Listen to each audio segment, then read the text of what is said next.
Los observadores para servir y proteger los datos personales. Buenos días, buenos dísimas. ¿Cómo estás, querido Lucho? Estamos aquí en Los Observadores y como siempre el anuncio de saludo de mi querido amigo Lucho. Dele. Acá muy bien, bienvenidos queridos amigos a una nueva edición de su programa Los Observadores. Nosotros somos los observadores y nos encargamos de repensar las tecnologías emergentes a partir de las ciencias sociales y el sentido común. Tenemos una invitada de lujo, por favor Gonzalo, cuéntame de qué se trata.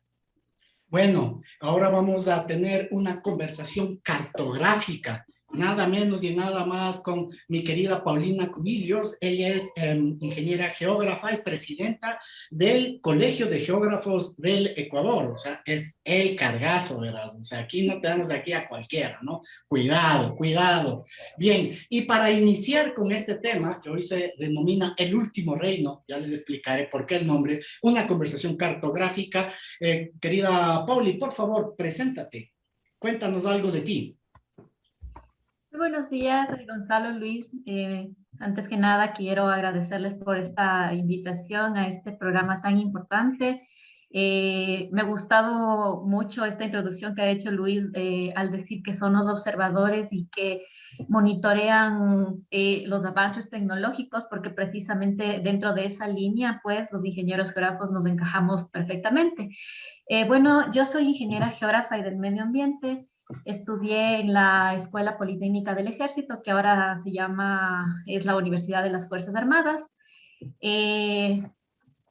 Un poco tal vez como una experiencia personal, a la época en la que yo me gradué de ingeniera geógrafa, mucha gente no sabía, y creo que hasta el día de hoy mucha gente no sabe qué es lo que hacemos los ingenieros geógrafos, y por efectos de eso, pues decidí hacer una especialización en gestión ambiental, porque el ambiente estaba tomando ya un poco más de moda, digamos, entonces decidí hacer una especialización en gestión ambiental. Posteriormente me apasionaron los temas del ordenamiento territorial, entonces además estudié en Italia una especialización en una maestría en ordenamiento territorial. Luego hice otra maestría pues en sistemas de información geográfica y finalmente y también me apasiona mucho el tema de los datos, pues estudié además una especialización en ciencia de datos. Eso, digamos, un poco como una hoja de vida. Bueno, he trabajado en el ámbito público, en el ámbito privado también, he trabajado también haciendo política pública. Ahorita me desempeño en el área privada, soy ahorita coordinadora del Centro de Información Urbana de Quito, que es un proyecto que lo realiza, que está, digamos, una iniciativa del Colegio de Arquitectos del Ecuador. Soy la coordinadora del centro como tal, es un centro de investigación en temas de ciudad. Y también, como ya mencionaste tú, Gonzalo, pues ahora soy además la presidenta del Colegio de Ingenieros Geógrafos de Ecuador. Eso, pues, agradeciéndoles nuevamente por la invitación y espero, pues, que podamos tener un diálogo muy, muy fructífero. Bueno, aquí la pregunta, más que una pregunta, el comentario es que no veo a qué horas tienes tiempo para la vida privada. O sea, ¿a qué horas? ¿Cómo haces? Pero bueno, bueno, así toca, ¿no? bien, cuando hablamos de geografía, mi querido Lucho, se me ocurre a mí el papel maché y las montañitas y las ollas y eso que había que hacer en la primaria que yo realmente odiaba, o sea, fue lo peor de mi experiencia geográfica, pero menos mal tenemos acá a Paulina para que nos explique que por ahí no va, no va la cosa. Bien, con esta increíble preámbulo, vamos a la primera sección de nuestro programa, Interestelar. Extraños futuros que nos afectan, inteligencia artificial, biotecnología y otras novedades de ciencia y tecnología. Bien, un estudio del Banco Interamericano de Desarrollo señala que una oportunidad para aumentar la eficiencia económica y mejorar los resultados ambientales y de salud es avanzando simultáneamente hacia la descarbonización, es eliminar o reducir los subsidios a la energía, que son generalizados en la región. Quitar los subsidios y aprobar la aplicación de impuestos ambientales en todo el mundo resultaría en una disminución del 21% de las emisiones globales de CO2 y aumentarían los ingresos fiscales en un 3% del PIB de 2007, comparando con el año 2007. En América Latina y el Caribe, el cambio en las cuentas fiscales sería de entre el 1 y el 1.5% del PIB, que es, piensen en América Latina, es una enorme cantidad de dinero. Y ahora que estamos con la amenaza de levantamiento indígena, nos cae muy bien esta discusión sobre la descarbonización, parece trabalenguas, y la importancia de planificar el futuro. Bien, en este contexto, Paulina, la descarbonización exige enormes cambios, muchos de ellos relacionados con la geografía. En este contexto, ¿cuál es el rol e importancia de un ingeniero geógrafo para promover esta transformación? Bueno, Gonzalo, haciendo un poco referencia a lo que tú decías hace un momento, ¿no? De que en tus clases de geografía, pues, uno te parecía lo más horrible porque era lo de las montañas, etcétera, ¿no? La geografía, en realidad, antes de contestar tu pregunta, es importante que se conozca qué es lo que es la geografía, ¿no? La geografía en realidad tiene dos ramas muy interesantes. Una es la geografía humana, que es la que tú mencionabas, ¿no? Esta que nos habla de las montañas, de los ríos, que te dicen, bueno, ¿dónde está la capital de tal país? Ahí estamos hablando de geografía humana, ¿no? Esta geografía que estudia las relaciones, digamos, que suceden en la naturaleza y cómo éstas se van asociando. Esto tiene mucho que ver con el tema de la descarbonización que tú hablabas. Y por otro lado tenemos esta geografía física, ¿no? La geografía sí física, que en cambio esta es la que en cambio es factible de ser medida, analizada, cuantificada y modelada. Entonces estas dos ramas de la geografía, tanto la geografía humana, ¿no? La que estudia todas las interrelaciones sociales que existen, y la geografía física, es lo que nosotros, los geógrafos, estudiamos digamos, en esto, ¿no? Entonces el ingeniero geógrafo tiene estas dos formaciones, ¿no? Una formación sumamente de ingeniería, por eso somos ingenieros geógrafos, y también somos geógrafos que estudiamos relaciones sociales y del entorno y del paisaje. Entonces, ahora, digamos, con este preámbulo, ¿no?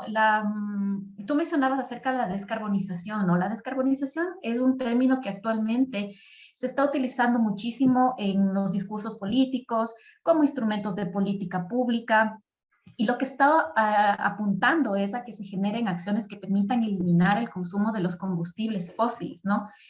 Y que por producto, digamos, de la combustión de estos combustibles fósiles se libera energía, se producen contaminantes, se producen gases de efecto invernadero. Y esto, pues, conocemos ya todos que esto tiene una afectación, tiene consecuencias en la salud de las personas y también en aspectos climáticos, ¿no? Entonces, siendo que la descarbonización tiene todos estos efectos, porque, digamos, la acción de descarbonizar es reducir el consumo de combustibles fósiles. ¿Cómo entra un ingeniero geógrafo dentro de todo esto? Tú mencionaste en tu introducción tres palabras muy, muy interesantes. Hablaste de resultados ambientales, de salud y de eficiencia económica. Nosotros los geógrafos estudiamos algo que se denomina teledetección. La teledetección es una técnica que nos permite a nosotros adquirir datos de la superficie terrestre desde sensores remotos que se encuentran en plataformas espaciales. Y entonces, ¿cómo es que la teledetección nos ayuda en todos estos aspectos de la descarbonización? Cuando tú mencionabas, por ejemplo, respecto a resultados ambientales, a mí se me vienen a la cabeza tres casos puntuales en los que los geógrafos podemos apoyar en ese sentido. Por ejemplo, no sé si ustedes conocen, por ejemplo, que todos los cuerpos que existen en el planeta emiten energía electromagnética. Esa energía electromagnética es la que es captada por estos sensores que se encuentran en órbitas espaciales, y luego nosotros, los geógrafos, podemos medir estas energías electromagnéticas y traducir eso en información. Los árboles, por ejemplo, la clorofila de los árboles tiene una energía electromagnética que cuando nosotros la medimos a través de sensores remotos, a través de la teledetección, nosotros podemos inclusive llegar a determinar especies de árboles, podemos llegar a identificar si ciertas especies arbóreas se encuentran enfermas o no. Y esto es Es lo que sumamente... intentaba hacer Freddy Ehlers al abrazar los árboles. darles cariño, comprensión y ternura. Detectarlos.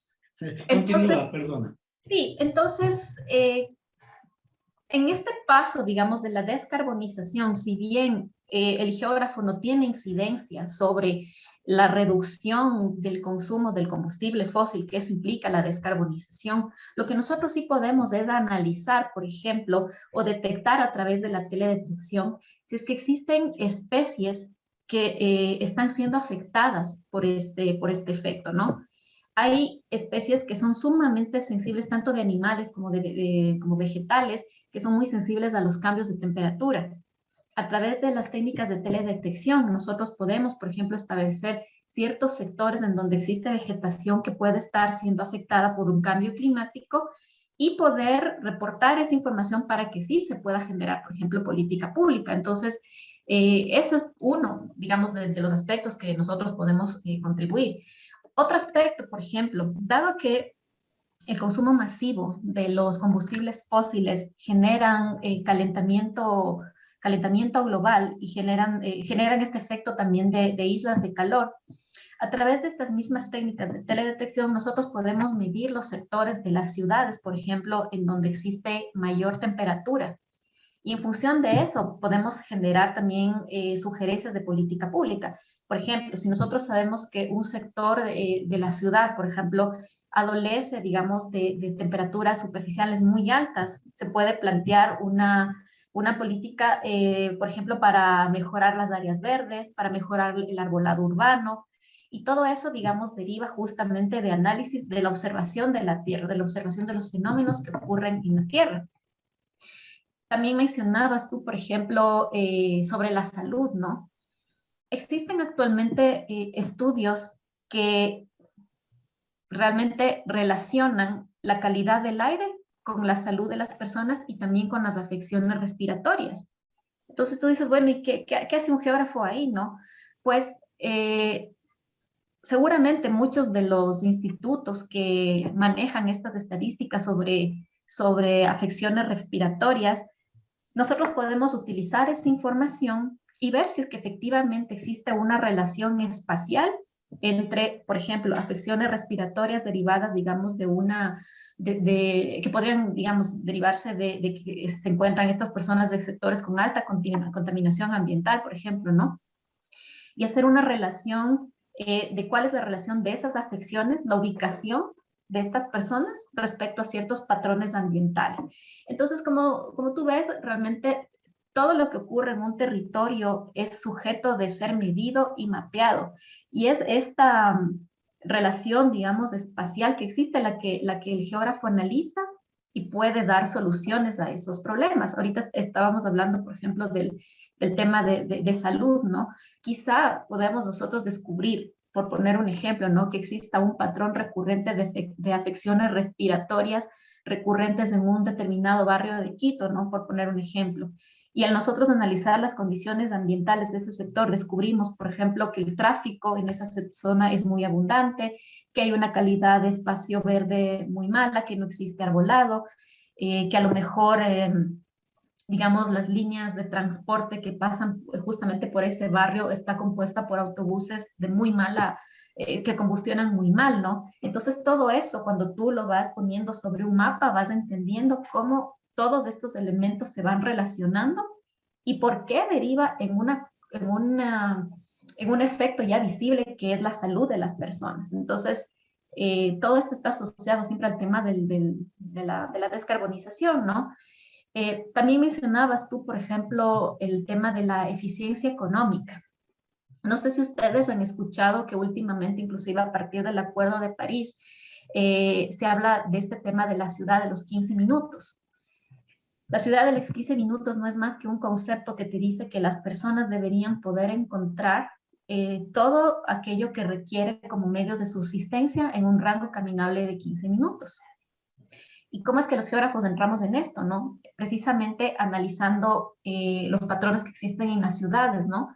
Es decir, analizar, por ejemplo, si en un sector contamos con equipamientos de salud, de educación, si es que existe vialidad, transporte público, si la calidad de las áreas verdes es adecuada o no.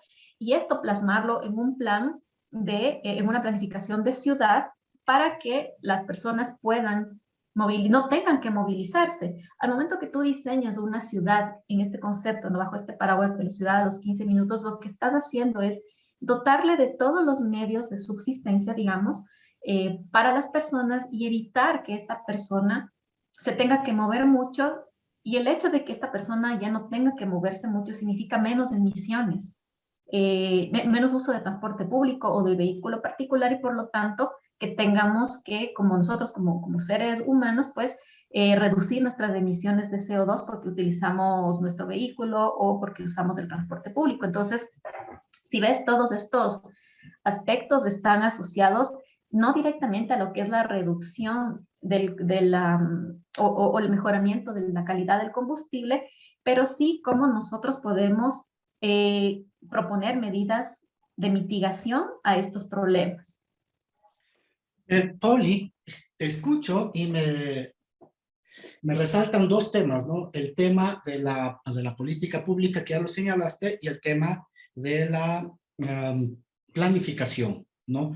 Muy brevemente, antes de pasar al segundo segmento de nuestro programa, sí me gustaría una acotación de tu parte sobre estos dos temas, ¿no? Primero, me parece que si es que combinamos todo lo que has dicho, tenemos una posibilidad de encontrar una mejor ciudad. Es decir, si es posible encontrar una mejor ciudad, ¿no? Con mejor salud, con más economía, con más seguridad, simplemente planificando todos estos elementos. Se me ocurre, por ejemplo, para envidia de la audiencia, tengo yo una bicicleta eléctrica, bueno, de segunda mano, pero funciona perfectamente, y hago el recorrido por la Amazonas, a veces para venir a la universidad.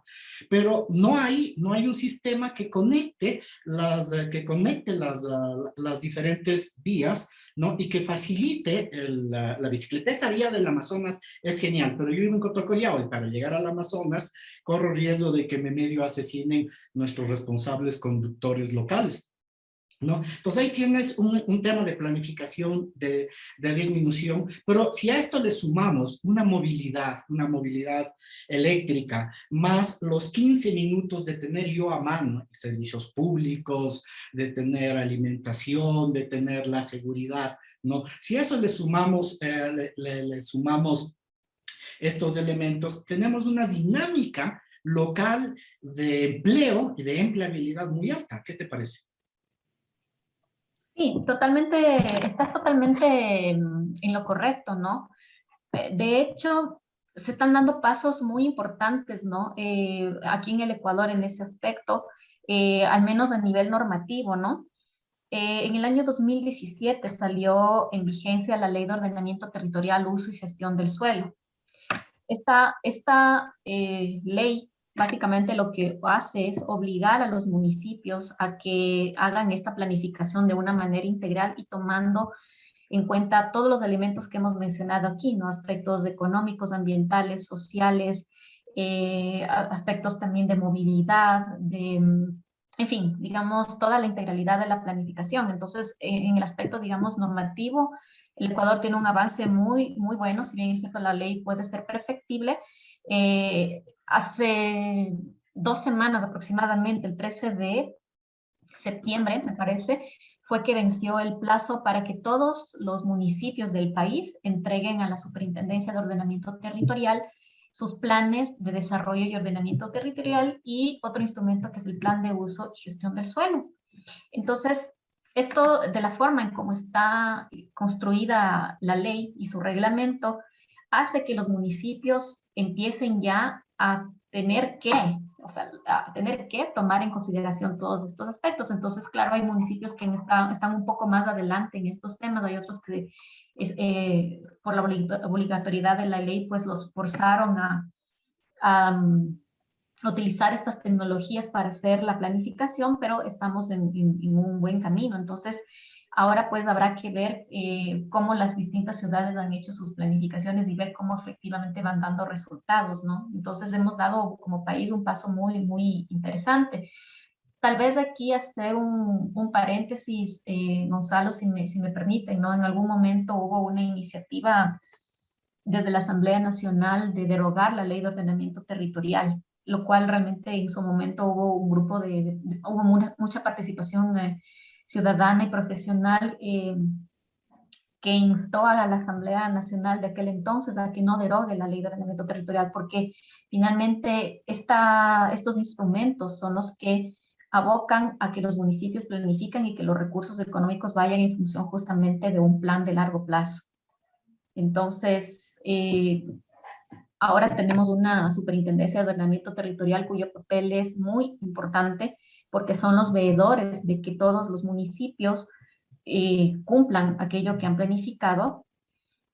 Fue una lástima realmente que en la administración presidencial pasada, fue una lástima realmente que haya desaparecido el Instituto Espacial Ecuatoriano. Hago este paréntesis porque en el Ecuador existía el que se denominaba el CLIRSE, ¿no? Que es el Centro de Levantamiento Integrado por Sensores Remotos, que es justamente una institución, un organismo que estudiaba precisamente aquello que yo mencionaba al inicio, ¿no? De poder adquirir datos desde el espacio. Luego este CLIRSEN, digamos, por la evolución de las tecnologías, terminó denominándose el Instituto Espacial Ecuatoriano. Y mucha gente, inclusive muchos medios de comunicación por desconocimiento, empezaron a decir que el Instituto Espacial Ecuatoriano era una analogía mal hecha de la NASA. Realmente el desconocimiento de muchos, como digo, inclusive hasta de medios de comunicación, hicieron, y al desconocer la importancia que tiene la adquisición de datos para la observación de la Tierra, hizo que este instituto desaparezca, quitándole al Ecuador, o sea, a todo el país, la posibilidad de que profesionales que estudian y que mapean y que analizan todo tipo de fenómenos, desde movimientos de la Tierra, por ejemplo, de las placas tectónicas, ¿no? Placas tectónicas que se mueven a razón de milímetros por año, eso a lo largo implican problemas en infraestructura, en grandes infraestructuras, en carreteras y demás, ¿no? El movimiento de las placas tectónicas es algo que lo mide otra rama de la geografía, que es la geodesia, ¿no? Todo esto lo estudiaba el Instituto Espacial Ecuatoriano y, como digo, lamentablemente este instituto desapareció, ahora está absorbido dentro del Instituto Geográfico Militar, pero es importante darnos cuenta que esta geografía física es de vital importancia porque estamos ahora en una era digital en que todo se traduce en datos. Y sin datos no es factible tomar decisiones. Entonces, eso, Gonzalo. Perdón, dije paréntesis, pero fue algo muy amplio en realidad. No, pero muy importante, muy importante. Como decía mi abuelita, la ignorancia es atrevida. Entonces, para cerrar este segmento, sí cabe recordar que en época del correísmo, ¿no? En época del correísmo, en las reuniones que teníamos en las universidades, por esto de las aprobaciones de las carreras, ¿no? Todo debía estar en el plan, ligado al plan nacional, lo cual es una barbaridad. ¿Por qué? Yo se los dije a los representantes en ese entonces del correísmo, y del CES, ¿no? Les decía que con esta idea que ellos tienen de que ellos deben aprobar lo que hacen las universidades, nosotros no podríamos tener nunca un astronauta, porque ¿para qué necesita un astronauta el país? ¿No? Es la misma lógica, ¿verdad? ¿Para qué necesitamos nada? O sea, solo lo que crean algunos planificadores. Y no es así. O sea, efectivamente, lo que tú señalas, una mezcla de ignorancia y de intereses creados que nos afectan terriblemente, terriblemente. Así que, dicho esto, ya vamos a hablar en el siguiente segmento de los datos, que también nosotros somos fan de los datos de acá con Lucho. Así que ya entramos al siguiente segmento de nuestro programa. Tienes derecho a permanecer callado. Ahora, información para prepararnos frente al cibercrimen y proteger nuestros ciberderechos. Y en este segmento tenemos al patriarca de las novedades en ciberderechos, nuestro querido Lucho. Dígame, ¿tiene algo que aportar así novedoso? Bueno, como siempre acá improvisando, querido Gonzalo. Sí, en realidad, vinculando esto a temas de datos sobre todo, lo que puedo ver es, por supuesto, la importancia de los datos que ustedes tienen, los geógrafos, por supuesto, recopilar datos, y utilizar, por supuesto, el análisis de datos, modelos de machine learning para tener una respuesta, deep learning probablemente también, todo lo que nos puede ayudar, sobre todo modelos supervisados para tener una respuesta, como nos dijiste, problemas categóricos y problemas de regresión, ¿verdad? Entonces, en este sentido, ¿cómo tú piensas básicamente que toda esta recolección de datos se ve amenazada? Ya nos dijiste una amenaza de tinte más bien político, la ignorancia de la gente y la ignorancia de los gobernantes de paso. Ya, entiendo esa. Pero por otro lado, en el proceso que ustedes utilizan, ¿qué tan importante es la seguridad en la transmisión de estos datos? Legalmente, la tierra no tiene derechos más que derechos difusos, pero las personas sí tienen derechos a la protección de datos personales. Entonces, yo me imagino cuando queremos, por ejemplo, hablando empíricamente, pues estamos hablando del Google Earth, estamos hablando pues de todos estos servicios, todo el mapeo. ¿Qué seguridad técnica y jurídica ustedes utilizan para este recopilamiento de datos? O si básicamente trabajan con fuentes ya abiertas de datos, de Open Data. Bueno, en el país existe una ley de información, ¿no? Esto fue una ganancia realmente muy importante también, así como han habido cosas, digamos, no tan positivas. Digamos, hubo un gobierno que sí impulsó mucho el tema de la planificación y que a partir de esto generó el que se denomina el Sistema Nacional de Información. Entonces, en el Sistema Nacional de Información y la ley que lo amparaba, definía claramente cuáles son los ámbitos y los límites de la información. Y básicamente, en palabras cortas, toda información es pública, ¿no? La ley de información te dice que toda la información es pública y por eso a través del Sistema Nacional de Información se generó una plataforma enorme que era, digamos, gestionada por todos los organismos gubernamentales que generaban información y que se concentraban en un único nodo, llamémoslo, ¿no? Entonces, en principio, toda la información es pública. Entonces, quienes generan la información son quienes, por ley, definen digamos, la privacidad de los datos, ¿no? Si es que existe, por ejemplo, algún tipo de información que el generador del dato considera que puede ser de carácter sensible, se le cataloga como una información sensible y no se publica, pero esto tiene que estar debidamente justificado. Salvo todo el resto, toda la información es pública. Entonces, en función de esto, a través de esta plataforma que ahorita, bueno, también el Sistema Nacional de Información también tuvo un revés, digamos, por la desaparición justamente del Instituto Espacial Ecuatoriano, la desaparición de las EMPLADES también fue algo bastante negativo para el país. Con la desaparición, digamos, de estas dos instituciones, tanto el Instituto Espacial Ecuatoriano como las EMPLADES, pues este Sistema Nacional de Información se quedó flotando. Y entonces toda la información que se encuentra ahí de que, digamos, que es de carácter público, no ha sido actualizada. Y es de esas fuentes la que, digamos, todos, no solo los geógrafos, podemos tomar esta información y empezar a hacer los análisis, los cruces y demás. Esa es una fuente de información. Otra fuente de información, tú hablabas, por ejemplo, de aspectos tipo de machine learning, de web scraping. Ahora con el desarrollo nuevo de las nuevas tecnologías, nosotros podemos obtener información de cualquier lado. Ahora tú dices qué tan ético es o no es. Tú seguramente, o todos nosotros, si es que tenemos cuentas en redes sociales, cuando abrimos nuestras cuentas, te hacen firmar un documento de descargo, ¿no? En la que te dicen que tú voluntariamente aceptas entregar tus datos. Entonces, las empresas que, digamos, tienen estas plataformas de redes sociales o cualquier otra que te inscriban, como suelen decir, si es que te lo dan gratis es porque el producto eres tú. Entonces tú estás dando tus datos al aceptar los términos y condiciones dentro de estas plataformas, tú estás aceptando que ellos utilicen tu información para análisis, ¿no?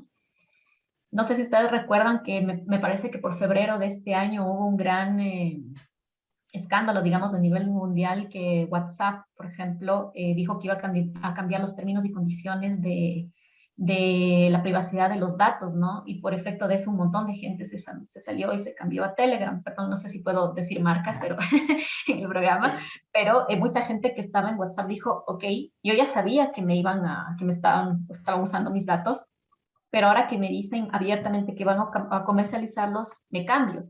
Y la migración de WhatsApp hacia Telegram que es una plataforma mucho más segura en términos de protección de datos, muchísima gente se cambió y realmente se frenó, ¿no? Después WhatsApp tuvo que salir a decir públicamente que no es así, que no van a vender los datos y que estén tranquilos. Y entonces la gente como que nuevamente volvió a WhatsApp. Entonces este tema de la privacidad de los datos ya tiene algunos mecanismos, ¿no? Algunos mecanismos en los cuales si tú, digamos, como usuario de una plataforma acepta de esos términos y condiciones, pues ten la seguridad que quienes gestionan esas plataformas están utilizando esos datos para todo y utilizan efectivamente sí, técnicas de machine learning, de big data para poder sintetizar eso y vender eso a las empresas como productos terminados de mercadeo, ¿no? O inclusive, Pauli, aterrizando esto que estás mencionando del uso de los datos y que menciona el uso de Machine Learning, me gustaría tomar como ejemplo el tema de la electricidad, ¿no? Cada vez, no solo que tenemos bicicletas eléctricas, tenemos paneles solares, ya en Quito, ya en Ecuador, ya hay empresas que están ofreciendo paneles solares para provisión de electricidad en los hogares, es decir, se amplía la red, se fragmenta la red de suministro energético, generando algo que nunca había existido, ¿no? Frente a un sistema empresarial tan estable como eran las empresas eléctricas, eso tiende a cambiar. En este contexto, los consumidores optimizan la producción, el almacenamiento, proveen datos, es decir, yo puedo controlar la energía que entra a mi casa, que sale a mi casa, pero esto genera eh, una creciente posibilidad de desconectarse a la red, amenaza la sostenibilidad de la red y esto obliga a los reguladores a rediseñar las tarifas y otros incentivos con el fin de equilibrar los objetivos de sostenibilidad financiera, eficiencia y sobre todo equidad social. Y para esto, el análisis de datos y el análisis geográfico me parece fundamental, porque es como tú acabas de decir, ¿no? ¿En qué zonas hay mayor acceso? ¿Dónde? ¿Quiénes tienen mayor acceso? ¿Y cómo mejoramos esta redistribución? ¿Cómo planificamos esto? bueno, ahí tal vez hacer un comentario, ¿no? Actualmente el país no tiene un sistema, digamos, de producción autónoma de energía tan grande que le pueda significar a la red convencional una pérdida, ¿no? Esto, bueno, digamos, lo conozco porque tuve la oportunidad también de trabajar hace algunos años en aspectos puntuales en generación de energía hidroeléctrica, ¿no? Entonces, eh, y digamos que de parte de mi familia, tanto mi papá como mi hermano trabajan, ambos son ingenieros eléctricos, entonces, digamos, por esto conozco un poquito más de este tema sin creerme una experta en el mismo, pero entiendo que, digamos, la producción autónoma, como decías tú, a través de paneles solares y demás, en el país no es lo suficiente como para poner ahora mismo en riesgo, digamos, o como decías tú, tal vez para obligar a las empresas a que bajen las tarifas. Existe sí una ley, digamos, del sector eléctrico que favorece, digamos, en cuanto a tarifa para aquellas, digamos, instituciones, organismos o grandes empresas que generan su propia energía, ¿no? A ellos se les da una tarifa especial y entran dentro de un mercado energético con precios favorables. O sea, a ellos les compran la energía a mejores precios. Ahora, digamos, hablando como sistemas, decías tú, de que cada persona va generando sus propios datos, sea porque se conectan a una red, digamos, propia. Sí, o sea, al final del día siempre estamos hablando de que cada persona se vuelve un nodo de información. Y entonces en ese nodo de información, la clave está en si es que estas personas deciden o no compartir sus datos. Mientras no lo hagan, pues siguen siendo, digamos, un nodo de generación de datos que se queda al interior de tu casa y si es que tú no compartes esa información, pues sigue estando en tu cancha, digamos. Y claro, sería fabuloso, por ejemplo, si es que en algún momento, yo digo fabuloso desde la parte del análisis de datos, ¿no? Sería buenísimo si es que pudiéramos tener esa información porque ya tuviéramos datos ya súper específicos y de casos muy, digamos, a nivel territorial muy puntuales que puedan ser después analizados, ¿no? En el contexto que fuere. Planteaba esto porque antes de la pandemia, yo conversaba con algunos amigos, les decía que debemos ir pensando en movilidad eléctrica, en todo esto que ahora ya lo vemos en las calles, y me decían, esos scooters, los de llantas gordas, ¿no es cierto? Nunca van a funcionar aquí, me decían. No, o sea, eso es imposible. Con las montañas, con el limo, con las lluvias, eso no va a ocurrir. Si eso va a cambiar, por favor, va a cambiar, porque son las tendencias, ¿no? Y ahora la pandemia lo que hizo es acelerar algo que se iba a mostrar. Y me parece que en estos temas vamos a tener cambios fundamentales en poco tiempo porque la vida empuja, la vida empuja. Y en este contexto creo que el trabajo de un geógrafo es fundamental porque debemos planificar esto territorialmente. Si cualquier cambio ligado a la electricidad o ligado a la movilidad eléctrica o a los suministros energéticos debe ser planificado territorialmente.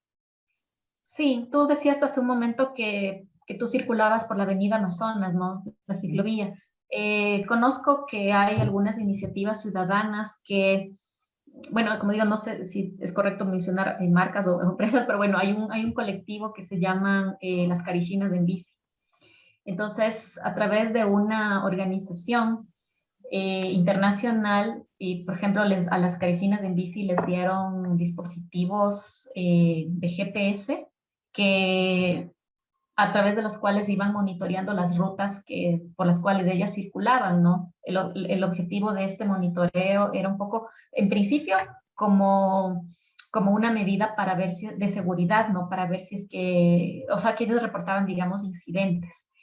Pero posteriormente se veía la posibilidad de poder utilizar esa información en cambio para ver cuáles son las rutas y los trayectos por las cuales circulan y ver si efectivamente, si es que hay una demanda. Esto no ocurrió, pero yo ahorita pensando en voz alta digo, bueno, esta misma información podría ser utilizada justamente para poder diseñar cuáles podrían ser los trayectos de conectividad para que, sabiendo por dónde la gente circula, quizás ya que no lo hagan por la vereda, sino por un carril que esté debidamente planificado y conectado con otras redes de ciclovías, ¿no? Entonces, sí, todo esto puede hacerse siempre a través de la información, ¿no? Pero toma en cuenta además que también la inversión pública está siempre atada, digamos, a un costo-beneficio, ¿no? Entonces, probablemente diseñar grandes redes, quizá, estoy solamente, digamos, especulando, ¿no? Tal vez a la presente fecha resulten costos demasiado altos para el volumen de gente que transita, ¿no? Puede ser otra posibilidad. Entonces, claro, todo lo que es inversión pública también tiene que estar siempre, digamos, de la mano de una justificación, entre comillas, de costo-beneficio para que después no se construyan ciclovías que a lo mejor no se utilizan. Entonces, todo es como digamos, todo es un mismo engranaje, ¿no? O sea, es la parte del análisis territorial, es la parte también de la parte social, ¿no? El beneficio o inducir a las personas a que utilicen estas nuevas rutas, la parte económica, es decir, es bastante complicado, ¿no? Como puedes verlo. Bueno, me acabo de sentir como un calcino eléctrico en este caso. Voy a ponerme el GPS y voy a ver si es que mi información sirve para algo. Bien, entramos a algo que me parece sumamente importante y es este tema de lo que tú dices del almacenamiento de la información, ¿no? El mapa no solo almacena información, genera una manera de pensar diferente, impulsa el pensamiento abstracto. Y en este contexto, la cartografía es una tecnología que le permitió a la humanidad descubrir estructuras que serían invisibles desde el entorno inmediato de existencia. Los mapas fueron fundamentales para las estrategias de guerra, pero también para la paz. Por ejemplo, la georreferenciación de la pobreza es una estrategia potente para comprender y planificar el desarrollo social. ¿Cómo piensas tú en este contexto, este rol de la geografía, ¿no? En Claro, temas de lo público, de la ciudadanía. sí, el desarrollo social es algo, digamos, es un eje fundamental, ¿no? Porque realmente todo debería estar orientado hacia la mejora de la calidad de vida de las personas, ¿no? Eh, Ingenieros geógrafos también estudiamos dentro de o tenemos una formación también para el ordenamiento territorial. Y para nosotros como ingenieros geógrafos tenemos un gran desafío, ¿no? Porque el desafío realmente del ordenamiento territorial es que nosotros podamos a través de los estudios y de los análisis que hacemos, podamos mejorar la calidad de vida de la población. El ordenamiento territorial implica además fomentar una integración social en el territorio y además procurar el uso adecuado de los recursos naturales y culturales. Es decir, en el territorio ocurre todo. En el territorio están las personas, está la naturaleza, en el territorio ocurren procesos económicos, sociales, culturales, y lo que nosotros hacemos como ingenieros geógrafos es articular todo esto y generar un ordenamiento. Esto, digamos, los geógrafos lo venimos haciendo desde hace varios años, ahora, digamos, ha tomado un poco más de repunte por todas las agendas, digamos, internacionales en temas ambientales o la agenda urbana que han tratado también estos temas.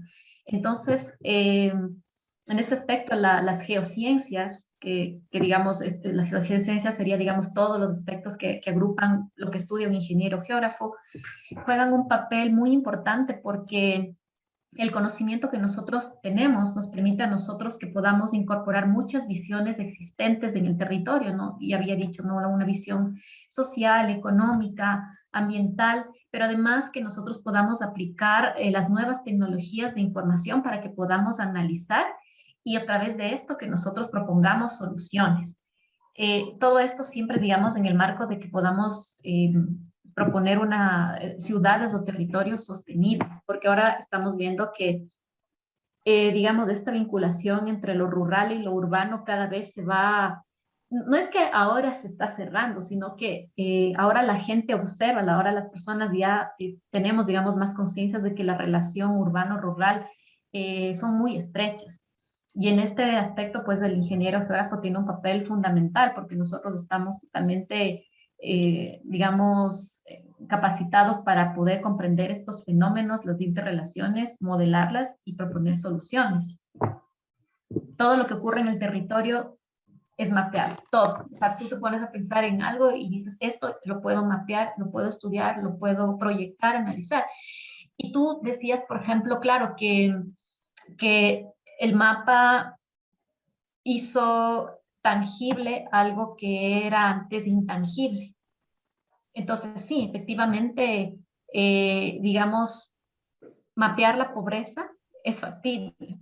¿Por qué? Porque si yo conozco cuáles son, por ejemplo, elementos o cuáles son, digamos, a través de los estudios sociales, ¿no? Si a través de los estudios sociales nosotros sabemos que un factor que incide en la pobreza, por ejemplo, son madres solteras, por ejemplo. Sí, un factor de pobreza también son personas, digamos, con niveles de instrucción educativa inexistente o quizá la básica.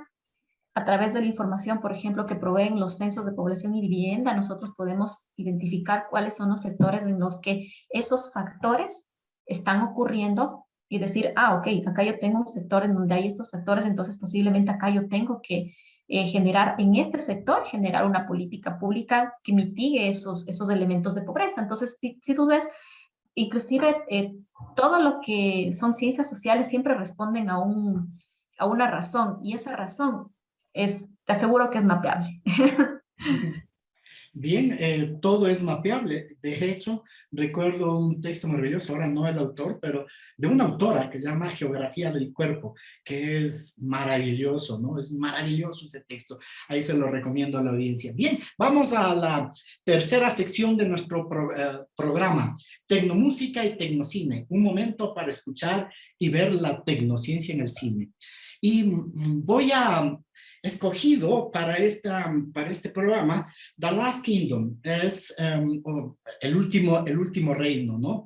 Una serie magnífica que le pueden ver en la plataforma Netflix. Parece que hago publicidad de la nueva plataforma, pero no es así, la serie es muy buena. La serie está ambientada en la Inglaterra del siglo IX, cuando el territorio estaba dividido en 7 reinos. Es la misma idea a propósito de Juego de Tronos, ¿no? Pero esto sí tiene un carácter histórico, ¿no? Que narran el enfrentamiento de estas comunidades contra los vikingos y el reino de Wessex, que estaba en ese entonces a manos de Alfredo el Grande, como el único bastión en contra de las hordas del norte.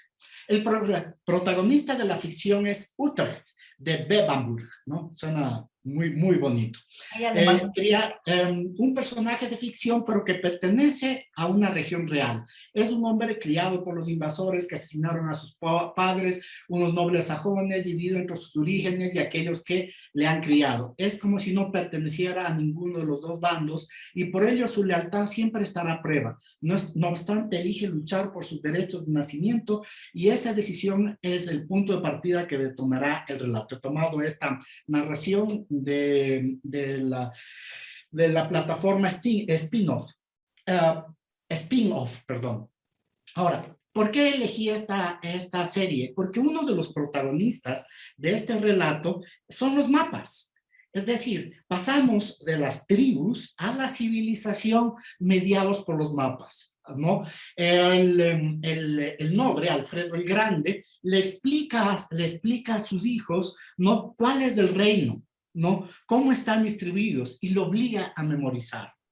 Le permite planificar el ordenamiento territorial y unificar la nación, además con un idioma, con ciertas normas, con medios de intercambio. Está el surgimiento de la civilización. Curiosamente, los reyes tienen un enorme papel en la salida de la tribu a la civilización.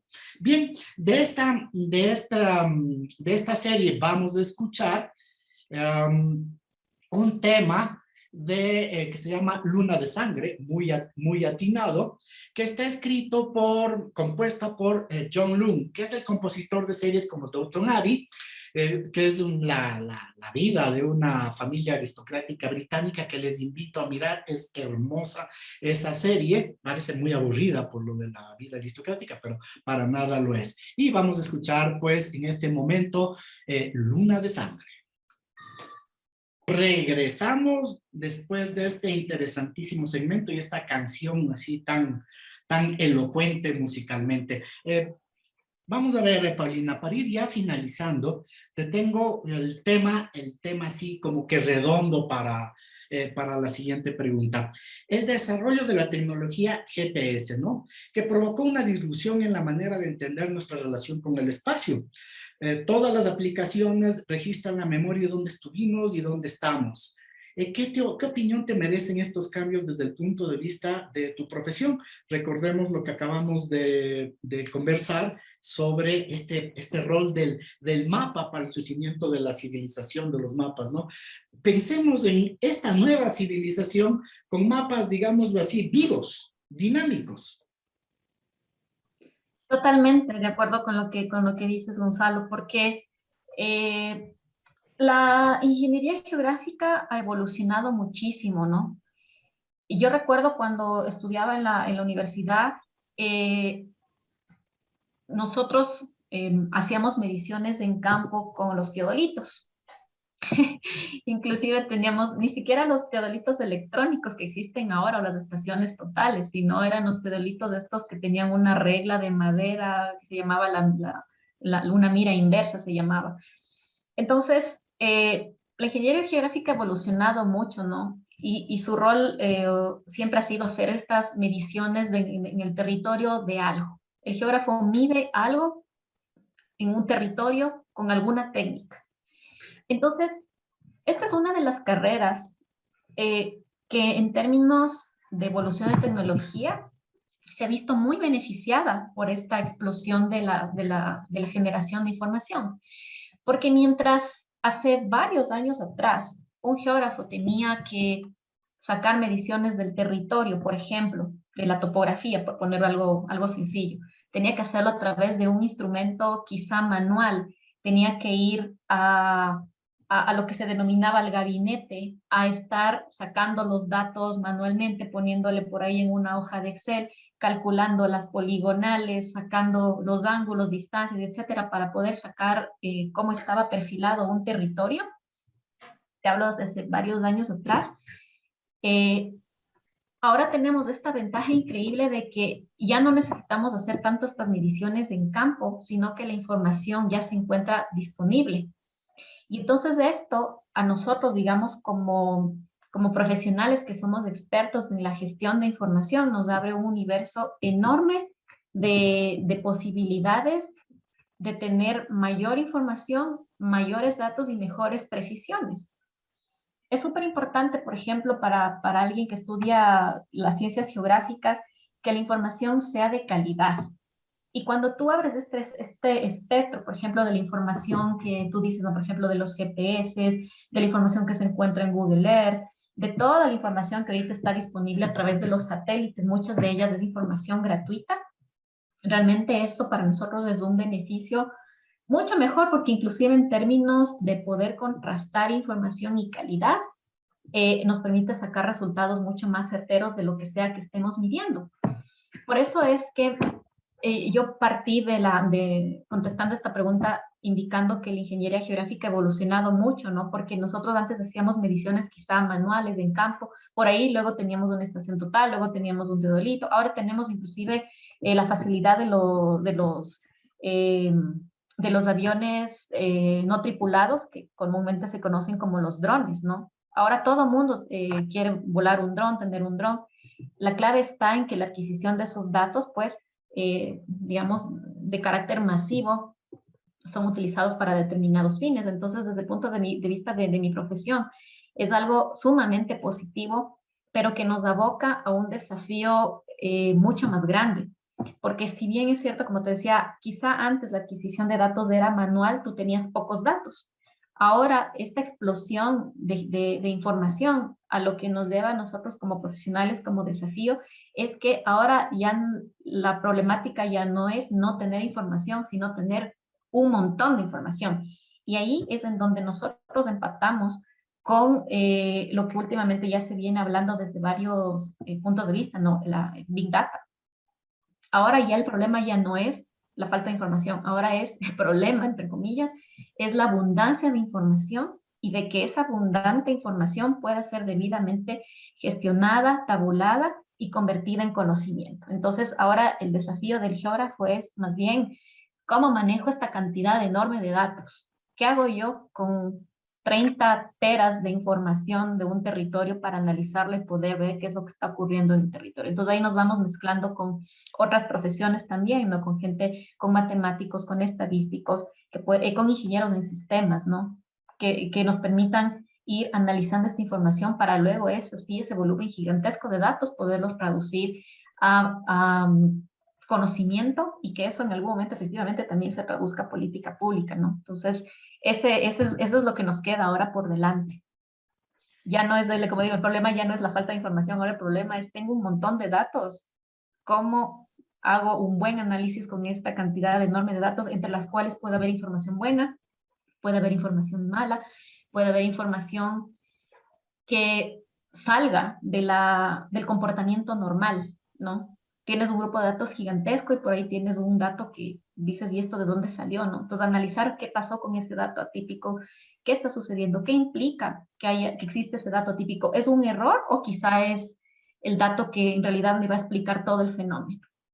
Entonces, eso desde la parte del geógrafo ya nos implica un desafío. Y es un desafío para la academia, ¿verdad? Porque ya no se puede trabajar de forma unilateral, ahora se necesitan equipos de trabajo. Para la audiencia, quiero comentarles que con Paulina estamos un poco trabajando en una investigación para combinar fuerzas, ¿no? Tenemos un colega que es economista, comunicador, te tenemos a ti, tenemos por ahí un matemático, un estadístico, para poder hacer análisis, ¿no? Y georreferenciar estos procesos, que ya no se puede trabajar solo. Y esto es muy importante, creo yo, para la academia, ¿no? Una academia que todavía está a veces retrasada de estos cambios, ¿no? Porque claro, antes teníamos asignaturas, campos muy rígidos, ¿no? Y ahora, en cambio, todas las imbricaciones son posibles, ¿verdad? Con esto, no sé si quieres añadir algo, Lucho, nos queda un par de minutitos para el programa. No, tú has estado tan interesado en el tema que no me has dejado hablar hoy, Gonzalo, pero no importa, todo ha sido muy positivo. Muchas gracias, Paulina, por estar acá y le dejo igual, en este caso, pues, ¿qué puedo decir? Simplemente un comentario final antes de dejar pues, la posta a mi compañero, es que sin duda yo lo que puedo ver es que la tecnología, análisis de datos, todo esto viene a ser algo primordial para ustedes en este momento, para tu rama. Y sí creo que este desafío de depurar datos debe ser lo más difícil que tiene, ¿no? Porque etiquetar datos pues toma mucho tiempo. Es decir, técnicamente hablando, pues las fuentes de datos son inagotables hoy en día, y no te hablo de datos personales, sino de datos en general, por supuesto. Entonces yo creo que ahí está el gran reto. Y para concluir, solamente quería yo dar este comentario también, de que me quedé con la palabra en la boca cuando hablaste de justamente el astronauta ecuatoriano y las críticas y todo esto. Pues sí, en realidad lo hemos pasado por todo lado, te cuento igual. Hay mucha gente que te sale que el Ecuador no debe tener hackers, por ejemplo, ¿qué es un hacker ecuatoriano? ¿Me entiendes? Es lo mismo. La gente no entiende que es algo necesario para avanzar en conocimiento, ciencia y sobre todo protegernos como sociedad y, por supuesto, dar un nivel de seguridad más alto a todos los ciudadanos. Entonces, estoy de acuerdo contigo. Muchas gracias y, no sé, Gonzalo, te dejo la palabra para concluir el programa. Muy bien, Paulina. Quisiera un comentario adicional sobre cómo nuestros oyentes pueden, no sé, participar de los beneficios del Colegio de Geógrafos. Me parece que hay que dar fuerza, ¿no? Que quizá las nuevas generaciones deberían estudiar esto, ¿no? Hay una oportunidad abierta en el mundo de los datos para un geógrafo, ¿no? O sea, como nunca antes, los geógrafos están adquiriendo digamos, una experticia tan necesaria para el mundo contemporáneo. Entonces, no sé si tú quieres dar alguna información o invitación al público. Bueno, sí, la ingeniería geográfica realmente es una carrera súper apasionante, ¿no? A mí me gustaría que en realidad existan muchas generaciones nuevas de profesionales en geografía, ¿no? Dado que, como decía hace un momento, el desafío se encuentra en que cada vez nos volvemos en una sociedad de información y lo que se necesitan, de hecho ya han habido muchos artículos digamos, digamos, desde fuera que indican que las nuevas profesiones del futuro, que las profesiones del futuro en realidad son aquellas que van a manejar datos. O sea, me parece que estaba como que en el top 5 de las profesiones del futuro estaban las ingenierías en sistemas, las ingenierías electrónicas, la ciencia de datos. Y otras dos que, bueno, ahorita ya no recuerdo, pero casi todas están en el marco de todo lo que son tecnologías de información. Se están olvidando en este top 5 que todo esto ocurre en un territorio, porque yo, bueno, digamos, en varias especializaciones que he hecho en temas de ciencias de datos, la mayoría de gente que estudia esto son estadísticos, matemáticos, ingenieros de sistemas, pero ellos tienen una visión 2D del territorio. Ellos no tienen la visión 3D que tiene un geógrafo. Y ahí es en cuando yo invitaría a todos quienes nos escuchan que conozcan un poco más de qué es lo que hace el geógrafo, que empiecen a pensar en esto de que todo ocurre en un lugar en el espacio. Nosotros somos los ideales para apoyar en cualquier proceso de planificación, de análisis. Somos una profesión muy linda. Yo realmente soy muy orgullosa de ser ingeniera geógrafa. Invitarles, como digo, a que puedan generarse también más espacios de diálogo para que las personas empecemos a entender la información en 3D. Eso. Bien. A ver, antes de terminar, entonces el ciberespacio también está en un espacio realmente, ¿no? Sí, claro. En los cables, por lo menos en los cables bajo el océano, ¿verdad? Primera asignatura, papel maché. Sí, y graduador y regla. Súper. Listo. Bien, muchas gracias, Paulina, por haber asistido. Ha sido fantástico. Efectivamente, pido disculpas a mi querido amigo Lucho por haberme tragado toda la entrevista, pero estuvo también un tema muy interesante. No, buenísimo. Siempre, Lucho, despida el programa, por favor. Bueno, agradecerte, Paulina, por haber estado acá en Los Observadores. En realidad ha sido un aporte inmenso. Yo mismo he aprendido un montón de todo lo que has dicho. Y esta última de que el ciberespacio está en un espacio, tenemos que escribir algo al respecto. Es muy interesante tu perspectiva 3D. Yo, Gonzalo, igual un gusto compartir. Sí, pues obviamente estabas muy emocionado del tema, pero pero así nos pasa, ¿no? Hay programas que uno se emociona, el otro se emociona, somos los observadores, y pues aquí pues todo es democracia al final y todo es simplemente constructivo. Gracias, Paulina, gracias a todos nuestros amigos oyentes, nos vemos, nos escuchará el próximo miércoles a las 9 de la mañana por Radio Andina Internacional. Somos los observadores. Hasta una próxima edición. Una producción conjunta de las áreas de Derecho y Comunicación de la Universidad Andina Simón Bolívar. Presentada por el Observatorio de Cyberderechos y Tecnosociedad.